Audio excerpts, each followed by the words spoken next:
इस वीडियो में हम बात कर रहे हैं कि बीएसटीसी का जो फीस रिफ़ंड लेना चाहते हैं तो आपको सबसे पहले तो देखिए ऑनलाइन आवेदन करना अनिवार्य है। तो इस वीडियो में आपको जानने को मिलेगा कि एक तो देखिए फ़ीस रिफ़ंड कितना मिलता है, कितना पैसा आपका कटता है, आपको कितने पैसे वापस आपके अकाउंट में आते हैं, कितना टाइम इसमें लगता है रिफ़ंड आने में, कौन कौन से डॉक्यूमेंट्स हैं जो कि आपको फ़ीस रिफ़ंड के लिए आपको लगाने होंगे। तो डॉक्यूमेंट्स आपको रेडी कर लेने हैं रिफ़ंड के फॉर्म में लगाने के लिए।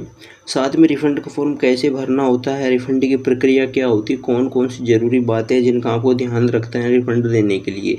सारी जो भी आपकी प्रॉब्लम्स हैं, जिस तरह से कमेंट्स आ रहे थे उस तरह से हमने एक एक प्रॉब्लम्स को इस वीडियो के अंदर डाला हुआ है। तो आपकी हर प्रॉब्लम का सॉल्यूशन हो जाएगा अगर वीडियो को आप एंड तक देखते हैं। तो बीएसटीसी रिफ़ंड की पूरी प्रक्रिया समझ पाएंगे। जो भी आपकी क्वेरी है वो आपकी क्वेरी इसी वीडियो के अंदर आपको समझा दी जाएगी। फिर भी अगर कोई ऐसा कमेंट है जो बच जाता है, वीडियो में नहीं बताया जाता है, तो आप लोग नीचे कमेंट करके बता सकते हैं। इसके अलावा आप लोग हमारा टेलीग्राम ग्रुप जरूर ज्वाइन करें। टेलीग्राम का लिंक हमने नीचे डिस्क्रिप्शन में आपको दे दिया है, जो कि आपके लिए बेहद ही ज़रूरी है, क्योंकि हर आने वाला इंपॉर्टेंट नोटिफिकेशन आपको वहाँ पे प्रोवाइड करवाया जाता है। कोई भी ऑफिशियल नोटिफिकेशन आता है तो वो आपको वहाँ पे आपको देखने को मिल जाता है। चलिए बात करते हैं रिफ़ंड के लेकर। सबसे पहले तो आपका कमेंट आ रहा था कि सर कितना रिफ़ंड है जो कि कटेगा और कितना हमको वापस मिलेगा, यानी कितने पैसे कटेंगे और कितने मिलेंगे। तो देखिए हम ऑफिशियली बता देते हैं। ऑफिशियली जो आपके रूल्स हैं, जो आपके नियम्स हैं, उनके अकॉर्डिंग हम आपको बता दें।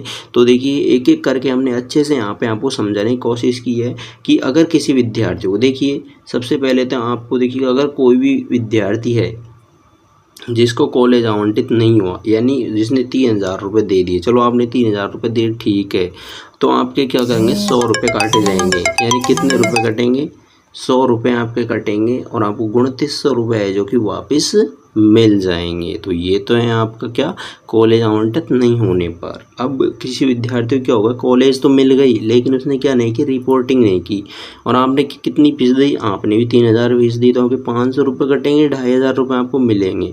और अगर आप कोई गलत तरह की इन्फॉर्मेशन भरते हो तो आपको 3000 रुपये के पूरे 3000 रुपये कट जाएंगे, आपको कोई रिफंड नहीं हुआ। तो देखिए अब देखिए रिफ़ंड नहीं होगा तो इससे कैसे बचना है, रिफ़ंड कैसे लेना है, यही इस वीडियो में हम पॉइंट रहेंगे। एक एक पॉइंट हम समझेंगे। सबसे पहले तो फीस रिफ़ंड फॉर्म बनने के लिए ज़रूरी दस्तावेज, ये आपके लिए बेहद ज़रूरी है। इंपॉर्टेंट डॉक्यूमेंट्स आपके लिए कौन कौन से हैं, कौन कौन से डॉक्यूमेंट्स आपको अभी से रेडी करने हैं ताकि आपको रिफ़ंड लेने में कोई प्रॉब्लम ना आए।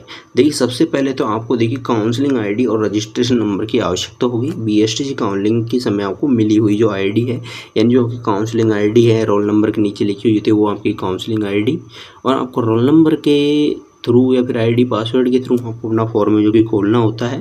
फिर आपकी देखिए फ़ीस की रिसिप्ट, यानी फ़ीस जिन्होंने जमा की है 3000 रुपये की, उसकी रिसिप्ट आपको है जो कि लगने वाली है। काउंसलिंग या कॉलेज फ़ीस जमा करते समय जो रसीद मिली वो आपको है जो कि लगानी होगी। फिर ना ये नीचे आता है बैंक की पासबुक और कैंसिल्ड चेक। दो चीज़ें होती है, एक तो बैंक की पासबुक होती है और एक होता है कैंसिल्ड चेक।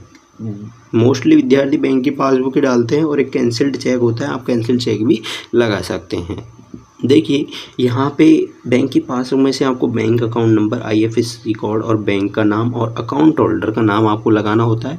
अब बैंक अकाउंट में किसका अकाउंट लगा सकते हैं, रिफ़ंड केवल उसी के अकाउंट में आएगा जो या तो कैंडिडेट होगा या कैंडिडेट के अभिभावक, यानी या तो फादर या मदर या फिर कैंडिडेट खुद, इन तीन के ही अकाउंट पे रिफ़ंड डाला जाता है। इसके अलावा अन्य के अकाउंट पे रिफ़ंड नहीं दिया जाता है। ये तो रही बात रिफ़ंड के लिए अकाउंट की बात। तो ये चीज़ें आपको अभी से रेडी कर लेनी है। अगर खुद का अकाउंट नहीं है तो खुद का अकाउंट खुलवा लें, क्योंकि खुद का अकाउंट बेहद ज़रूरी है यहाँ पर।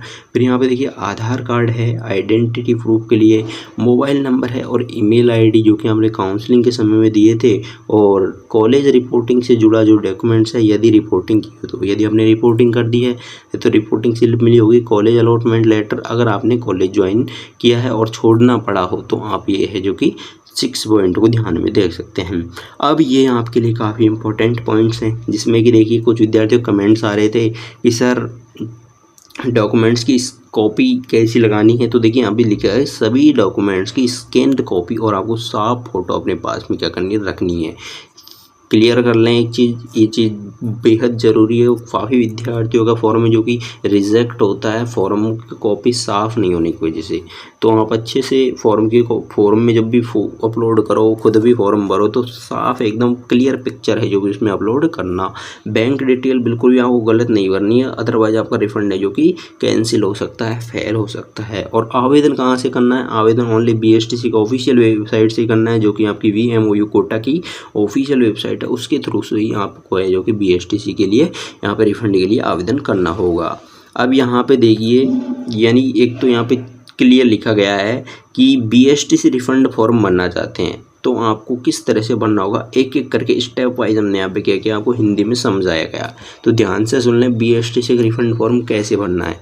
तो रिफंड फॉर्म भरने के लिए एक एक चीज़ें यहाँ पे दिखाई गई है, जैसे कि सबसे पहले आपको BSTC यानी जो प्री DLED की जो ऑफिशियल वेबसाइट है, ये 2024 के लिए हमने डाला था।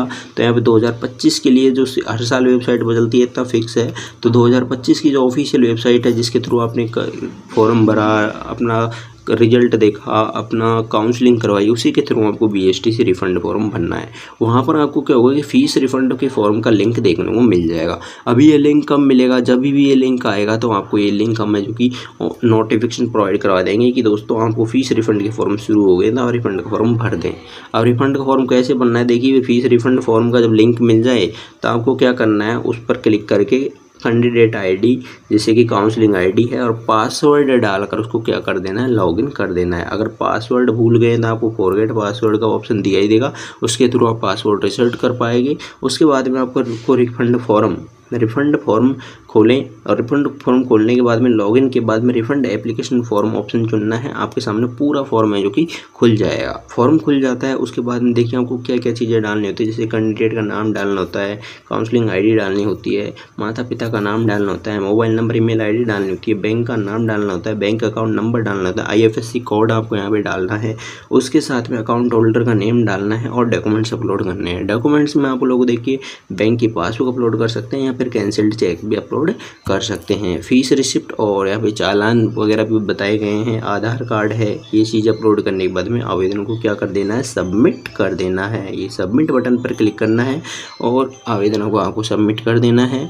उसके बाद में जो एक्नॉलेजमेंट स्लिप होती है, प्राप्ति पर्ची होती है, वो आपको डाउनलोड कर लेनी है और सुरक्षित रखनी है। रिफंड प्रोसेस क्लियर है आपका, लगभग अगर आपने सब कुछ सही है तो 15 से 30 दिन के भीतर औसतन आपके बैंक में यानी बैंक खाते में आपका पैसा आ जाएगा, ये यहाँ पे बोला गया। अदरवाइज जो पैसा आता है वो आपके लगभग 45 डेज आपके लग जाते हैं रिफ़ंड आने में। ये भी ऑफिशियल नोटिफिकेशन का ही कहना है कि जो लास्ट डेट होती है फीस रिफ़ंड की डेट की, उसके बाद में उससे आपके 45 दिन लगते हैं रिफ़ंड आने में। तो ये यहाँ पे क्लियर है। तो ये हमने आपको एक एक करके सारी बातें इस वीडियो में बताई हैं रिफ़ंड से लेकर। कोई भी तरह की आपकी कोई क्वेरी रह गई है तो आप कमेंट करके बताएंगे। BSTC फीस रिफ़ंड के फॉर्म जैसे ही शुरू होते हैं आपको ऑफिशियली अपडेट है जो कि कर दिया जाएगा। चलिए फिर मिलेंगे। BSTC से रिलेटेड सारी अपडेट आपको इस चैनल के माध्यम से देखने को मिलने वाली है एंड रिफ़ंड की सारी इन्फॉर्मेशन आपको यहीं से दी जाएगी। अगर आप लोगों ने चैनल को सब्सक्राइब नहीं किया, चैनल को सब्सक्राइब कर लेना और बेल आइकन को प्रेस कर लेना। कोई भी तरह की प्रॉब्लम आती है तो आप लोग कमेंट करके भी बता सकते हैं।